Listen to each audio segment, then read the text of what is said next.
Hello guys, welcome to your YouTube channel people teacher. तो आज की वीडियो में बात करेंगे साइकोलॉजी के टॉप मोस्ट इंपॉर्टेंट थ्योरीज के बारे में।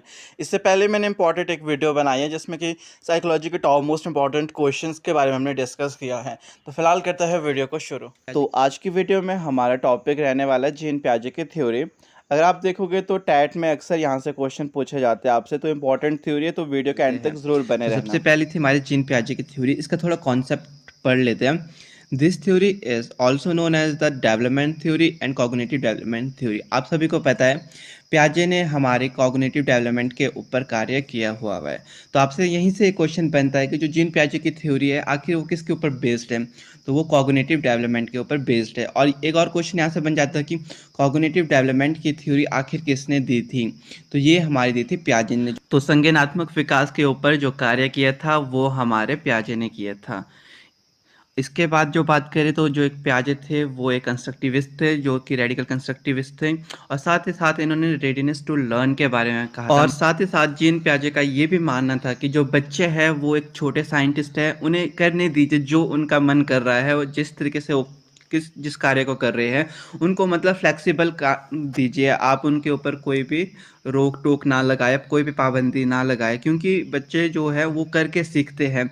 ये वाली बातें हमारे पियाजे ने कही थी कि हमें रूट मेमोरी को हटाना है और एक्सपेरिमेंट मेमोरी के ऊपर कार्य करना है, ताकि कि बच्चे जो है वो करके सीखे और उनकी जो मेमोरी है वो परमानेंट रहे। तो ये बात पियाजे ने कही थी हमारी। नेक्स्ट बात करते हैं, पियाजे ने हमारे पास 4 मेजर फैक्टर्स दिए थे जो कि बहुत ही इंपॉर्टेंट है। और आपके पास कई बार क्वेश्चन में आ भी जाता है कि आखिर पियाजे ने कितने फैक्टर्स दिए हैं हमारे पास। तो एक क्वेश्चन तो आपका यही बन चुका है कि आखिर कितने फैक्टर्स हमें पियाजे ने दिए। तो हमारे पास 4 फैक्टर्स दिए हुए। और इन फैक्टर्स में ये भी पूछा जाता है कि कौन से फैक्टर के ऊपर पियाजे ने सबसे कम कार्य किया है और सबसे कम स्ट्रेस दिया है। तो वो है हमारा सोशल इंटरेक्शन। तो पियाजे ने हमारे पास जो 4 फैक्टर्स दिए वो है number 1 maturation, number 2 experience, number 3 social interaction और नंबर 4 इक्विलिब्रेशन।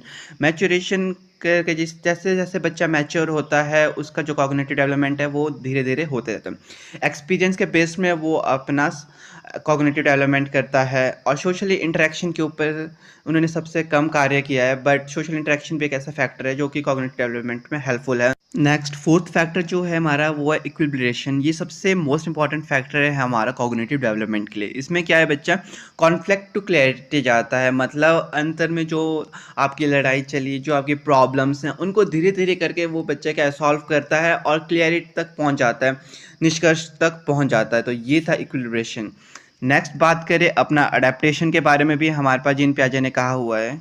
तो अगर अडेप्टेशन की बात करें तो जीन पियाजे ने हमारे को अडेप्टेशन में कहा था कि बच्चों में एक ऐसी जन्मजात टेंडेंसी होती है कि वो अपने को किसी भी एनवायरनमेंट में इजीली एडजस्ट कर सकते हैं। और इसके 2 पार्ट्स में बताया था, एक हमारे पास था अकोमोडेशन और एक था असेमिलेशन। तो अकोमोडेशन को हिंदी में बोलते हैं समायोजन और असेमिलेशन को हिंदी में बोलते हैं आत्मसात। तो बेसिकली जो अकोमोडेशन है वो एक मॉडिफिकेशन इन बिहेवियर है और असेमिलेशन सिर्फ एडिशन है।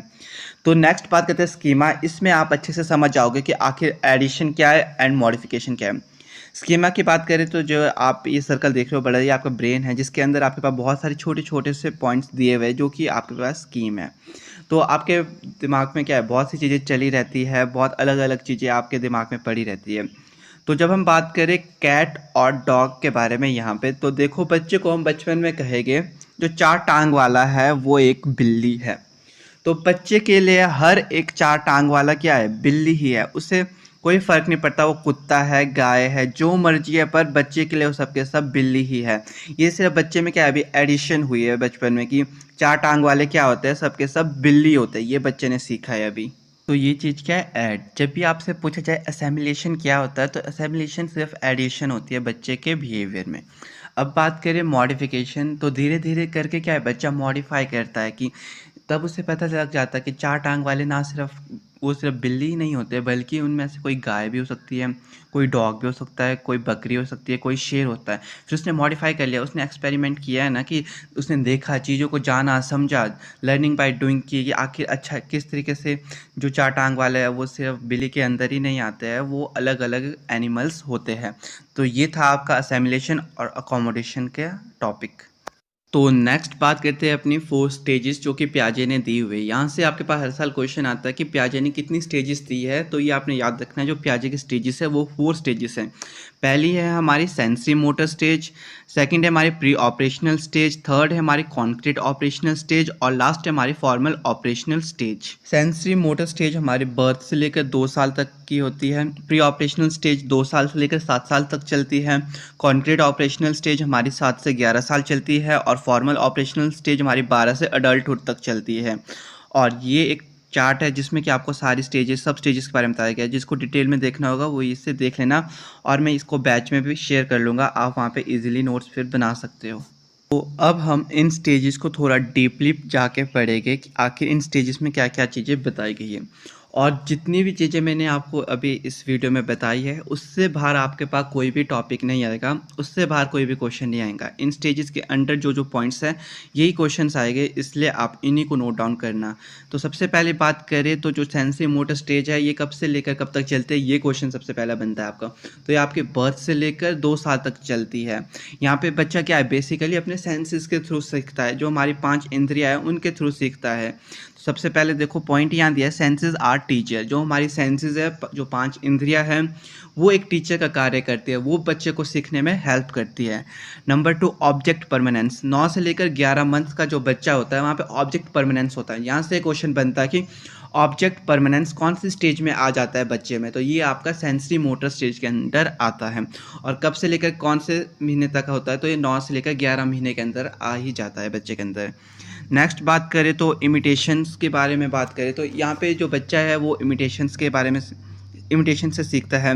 जो आपका ट्रायल एंड एरर मेथड है उससे सीखता है इस सेंसरी मोटर स्टेज में। तो नेक्स्ट बात करें, जो सेंसरी मोटर स्टेज है उसको रिफ्लेक्स एक्शन स्टेज भी कहा जाता है, ये भी आपसे क्वेश्चन पूछा जाता है। और यहाँ पे एक क्वेश्चन पूछा जाता है कि सेंसरी मोटर स्टेज की आखिर कितनी सब स्टेजेस हैं, तो इसकी हमारे पास 6 सब स्टेजेस है, ये भी एक क्वेश्चन यहाँ से बनता है आपके पास। और जो आपकी सेंसरी मोटर स्टेज है ये आपकी फर्स्ट स्टेज और इन्फेंसी स्टेज है, ये भी क्वेश्चन पूछा जाता है कि आखिर पियाजे ने सबसे पहले कौन सी स्टेज दी है, तो हमारी सेंसरी मोटर स्टेज है। नेक्स्ट बात करें तो intelligence is demonstrated through motor activity without the use of symbol. मैंने आपको कहा है जो आपकी 5 इंद्रियाँ है बच्चा सिर्फ उन्हीं से सीखता है, बाकी और सिंबल वगैरह का यूज़ नहीं करता है। और जो सेंसरी मोटर स्टेज होती है ये हमारी गोल डायरेक्टेड स्टेज होती है। नेक्स्ट बात करें सेकंड स्टेज जो हमारे को दी हुई है प्री ऑपरेशनल स्टेज, ये बच्चे में 2 से लेकर 7 वर्ष तक चलती है। तो जो प्री ऑपरेशनल स्टेज है इस स्टेज में जो बच्चा है ना, children learn by imitation and play method. जो बच्चा है वो इमिटेशन मेथड्स और प्ले मेथड से चीज़ों को सीखता है, समझता है।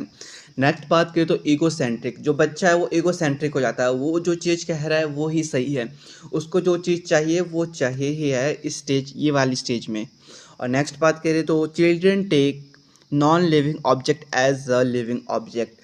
तो इस स्टेज में जो बच्चा है ना उसके लिए जो नॉन लिविंग ऑब्जेक्ट्स है वो उसके लिए लिविंग ऑब्जेक्ट्स हैं। मतलब उसके पास कोई छोटा टैडी होगा तो उसको इस तरीके से बिहेव करेगा वो कि मानो कि वो भी एक जीव है, और उसके लिए मतलब उसके इमोशंस होगी। अगर उसको हम नीचे गिरा ले तो वो उसको उठाएगा और चुप ऐसे सोचेगा कि ये रोएगा, जिस तरीके का बच्चा अपने को सोचता है।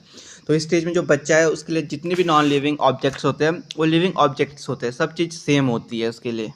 नेक्स्ट जो बात करें तो थिंकिंग इज़ इलॉजिकल। इस स्टेज में जो उसकी थिंकिंग होती है उसका कोई लॉजिक नहीं होता है, कोई सेंस नहीं होता है, वो बच्चा बस इमेजिनेशन कर रहा होता है, उसका रियल लाइफ से कोई भी रिलेशन नहीं होता है। नेक्स्ट बात करें तो चिल्ड्रन लर्न्स लैंग्वेज इजीली।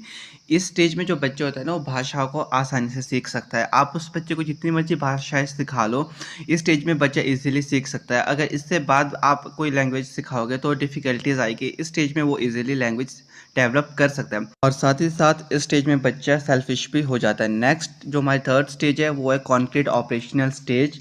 ये स्टेज हमारे 7 से लेकर 11 वर्ष के बच्चों में पाई जाती है। और इस स्टेज में क्या है, इस स्टेज को हमारे एडल्सन स्टेज भी कहा जाता है, किशोरी अवस्था, जो कि सबसे मोस्ट ऐसा टाइम होता है एक बच्चे की लाइफ में, थोड़ा हार्ड पीरियड बोले कि जिसके बारे में आपसे पूछा भी जाता है कि आखिर बच्चे की लाइफ में ऐसा कौन सा पीरियड होता है जो बहुत ही कठिन पीरियड होता है, तो ये हमारा एडल्सन एज होती है। नेक्स्ट बात करें तो intelligence is demonstrated through logical and systematic symbol. इस स्टेज में थोड़ा जो बच्चा है वो लॉजिक लगाना सीख लेता है, सिस्टमेटिक सिंबल्स का भी यूज़ कर लेता है, वो रिलेशनशिप्स के बारे में समझ आता है, और जो कैलकुलेशन पार्ट है उनके बारे में समझता है। इस तरीके की थोड़ी बहुत उसमें लॉजिक्स आ जाता है। और इट डेवलप मेंटल एक्शन, और उसकी जो मेंटल एक्शन है वो भी डेवलप हो जाती है, उसकी मेंटल एक्टिविटीज़ है वो भी थोड़ी बहुत डेवलप हो जाती हैं। और children start solving there concrete problem, जो उसकी कॉन्क्रीट प्रॉब्लम्स होते हैं वो सॉल्व कर सकता है। मतलब जो यहाँ पे थिंकिंग होती है वो कॉन्क्रीट चीज़ों के बारे में समझता है, उनके बारे में सोचता है। और थिंकिंग इज़ नॉट सिस्टमेटिक, जो थिंकिंग है वो यहाँ पे भी सिस्टमेटिक नहीं होती है, बस थोड़ी बहुत कॉन्क्रीट प्रॉब्लम को सॉल्व कर सकता है, बाकी जो चीज़ें हैं वो इसमें अभी सॉल्व नहीं होती है। और जो सबसे मोस्ट कठिन पीरियड होता है बच्चों का वो यही वाला स्टेज है, एडल्सन एज, किशोरी अवस्था। तो लास्ट फोर्थ स्टेज है हमारे पास फॉर्मल ऑपरेशनल स्टेज, जो कि हमारे 12 से लेकर अडल्टहुड तक चलती है। इसमें क्या पॉइंट्स है, इसमें जो इंटेलिजेंस है वो लॉजिकल यूज़ ऑफ सिंबल से डेमोस्ट्रेटेड होती है। जो बच्चा है वो लॉजिक का यूज़ करना सीख जाता है और अच्छे से सब चीज़ों को समझता है। और यहाँ पे जो एब्स्ट्रैक्ट कॉन्सेप्ट है उसके बारे में भी समझ आ जाता है। इससे पहले तो सिर्फ कॉन्क्रीट के बारे में समझता था, बट इस स्टेज में जो बच्चा है वो एब्स्ट्रैक्ट कॉन्सेप्ट के बारे में समझता है।